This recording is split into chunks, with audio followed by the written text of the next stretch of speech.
Hi hello all welcome to smiley stories. లేదు బావా, నాకు ఎప్పుడన్నా కావాలంటే అప్పుడు నేను నిన్ను అడుగుతాను తీసేయమని. ఆ రోజు నువ్వు మామయ్య డబ్బుతో అత్తయ్య డబ్బుతో కాకుండా నువ్వు సంపాదించిన డబ్బులతో తీసిచ్చావంటే ఇంకా ఆనందపడతాను. అప్పటి వరకు నేను నిన్ను ఏమీ అడగను అని అంటుంది సిరి. దానికి సారా, సిరి ఏంటిది నువ్వు కూడా అత్త అలాగే మాట్లాడుతావు. వాళ్ళు డబ్బు బావ డబ్బు అని ఇదంతా అత్తయ్యది కాదు మామయ్యది, సంపాదించింది కదా. ఇంకా చెప్పాలంటే ఇదంతా మీ తాతయ్య వల్లే వచ్చింది కదా. మామయ్యకప్పుడు అత్తయ్య కూడా మాట్లాడే అధికారం లేదు. మరి నువ్వు ఎందుకు అత్తయ్య అన్న మాటలు పట్టుకొని ఇప్పుడు నీకు బావ ప్రేమగా తీస్తానంటే వద్దంటున్నావు? అదే సారా నేను చెప్పేది. నాకు ఇప్పుడేం వద్దు. నేను అడిగినప్పుడు లేదనుకుంటా. అంతే ప్రేమగా తీసిస్తే నాకు చాలు. ఇప్పుడు ఆ టాపిక్ని ఇంతకంటే ఎక్కువ పెంచొద్దు. పద వెళ్ళి షాపింగ్ చే. అందరూ వచ్చింది నీ కోసం కదా. మరి నువ్వు ఇలా పక్కకు వచ్చి నాతో మాటలు పెట్టుకుంటే ఎలా? ఏం కాదులే, నీతో మాట్లాడినా అత్తయ్య నేను బావతో మాట్లాడుతున్నాను అనుకుంటుంది. అత్త ఇప్పటికీ మన పక్క ఒక 1000 సార్లు చూసుకుంటుంది. ఫస్ట్ మీ ఇద్దరే మాట్లాడుకుంటున్నారని లోపలే మండిపోతూ ఉన్నింది. ఇప్పుడు మీ ఇద్దరి దగ్గర నేను వచ్చాను కదా. మీ ఇద్దరి మధ్యలో నేను వచ్చి మాట్లాడేసరికి ఆమె మొహంలో ఆనందం చేరింది. ఇప్పుడు ఆమె దృష్టిలో నేను ఇక్కడ బావతో మాట్లాడుతున్నట్టు లెక్క. కాబట్టి వాళ్ళంతగా పట్టించుకోరు మనల్ని. వాళ్ళిద్దరూ మాట్లాడుతూ ఉంటే వైష్ణవ్ వాళ్ళని అలానే చూస్తూ ఉంటాడు. అది చూసిన సారా, ఎందుకు బావా అలా చూస్తున్నావు మా ఇద్దరిని? మేము అందంగా ఉంటామని మాకు తెలుసు. నువ్వు మళ్ళీ మమ్మల్ని అలా చూసి దిష్టి పెట్టకు అని అంటుంది. అవునవును, అందరూ అదే అంటున్నారు. దిష్టి బొమ్మేంట్రా షాపింగ్కి వచ్చింది అని. దిష్టి బొమ్మకు మళ్ళీ కూడా దిష్టి పెట్టడం కూడానా అని అంటాడు వైష్ణవ్. అంటే ఏంటి బావ నీ దృష్టిలో మేమిద్దరం దిష్టి బొమ్మలమా? హలో, నేను ఇద్దరిని చెప్పటం లేదు.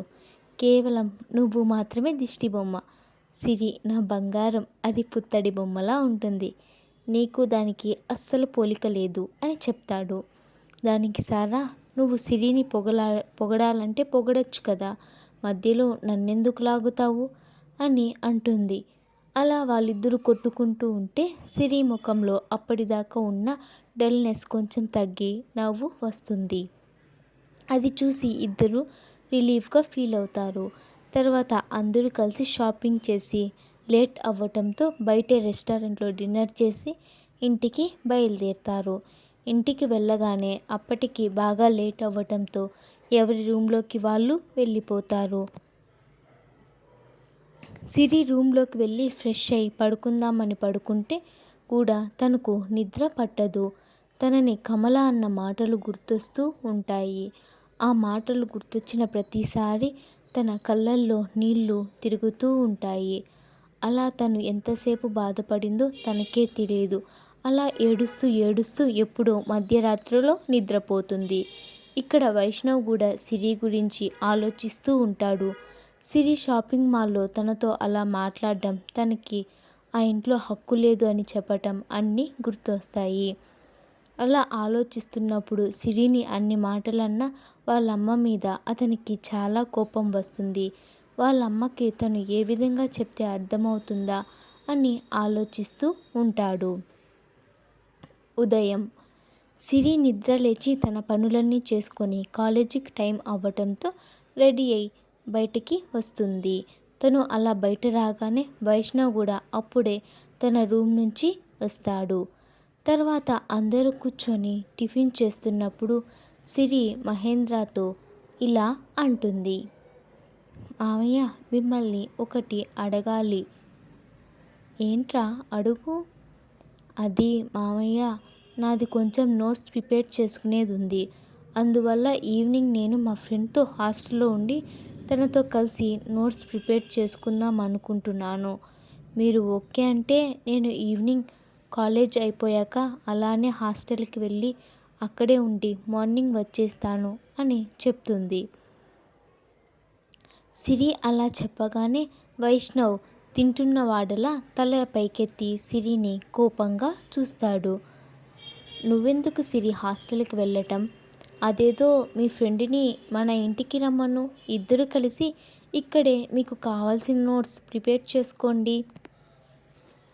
అది మామయ్య, ఆ అమ్మాయి హాస్టల్ నుంచి బయటకు వచ్చేదానికి పర్మిషన్ ఉండదు, అందుకనే నన్ను రమ్మనింది అని చెప్తుంది.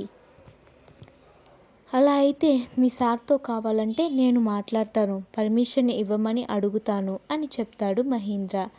సిరి ఇంకా ఒప్పుకునేటట్టు లేడని ఇలా అంటుంది.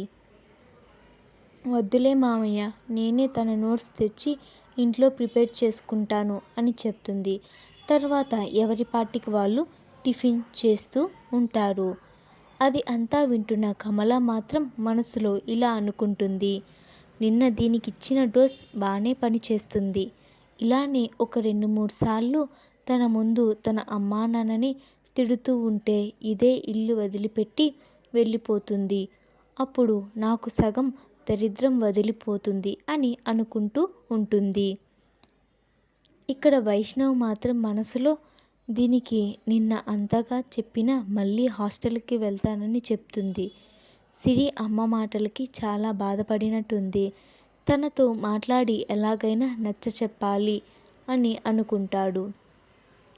తర్వాత అందరూ టిఫిన్ తినేశాక సిరి వైష్ణవ్ కాలేజ్కి బయలుదేరుతారు.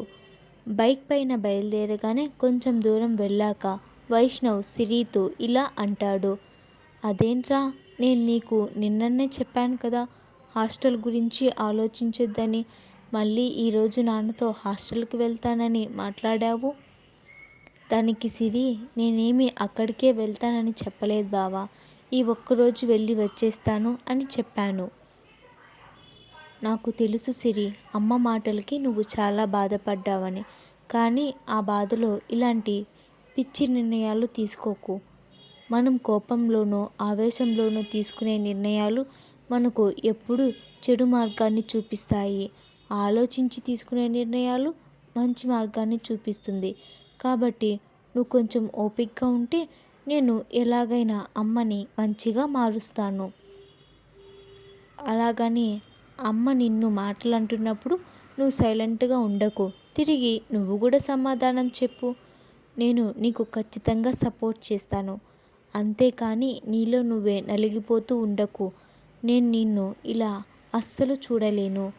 నీ మొహం చూస్తేనే తెలుస్తుంది నువ్వు రాత్రి ఎంతగా ఏడ్చావని.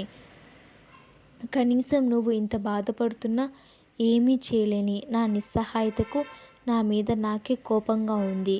అసలు ఈ గొడవంతా నా వల్లే కదా. అప్పుడు పరిష్కారం కూడా నేనే చూస్తాను. ప్లీజ్ కొంచెం వెయిట్ చేయి. మరీ ఎక్కువ రోజులేమీ నిన్ను వెయిట్ చేయించను. చాలా తొందరగా పరిష్కారం కనిపెడతాను. మన ఇద్దరం కలిసి హ్యాపీగా ఉండొచ్చు. నువ్వు దీని గురించి అంతా ఏమీ ఆలోచించొద్దు. ఓన్లీ స్టడీస్ మీద మాత్రమే కాన్సన్ట్రేట్ చేయి. నువ్వు డాక్టర్ అవ్వాలని అత్తయ్య మామయ్య కోరిక. ఈ విషయం గురించి నువ్వు ఏమీ ఆలోచించకుండా వాళ్ళ కోరిక తీర్చే పనిలో ఉండు.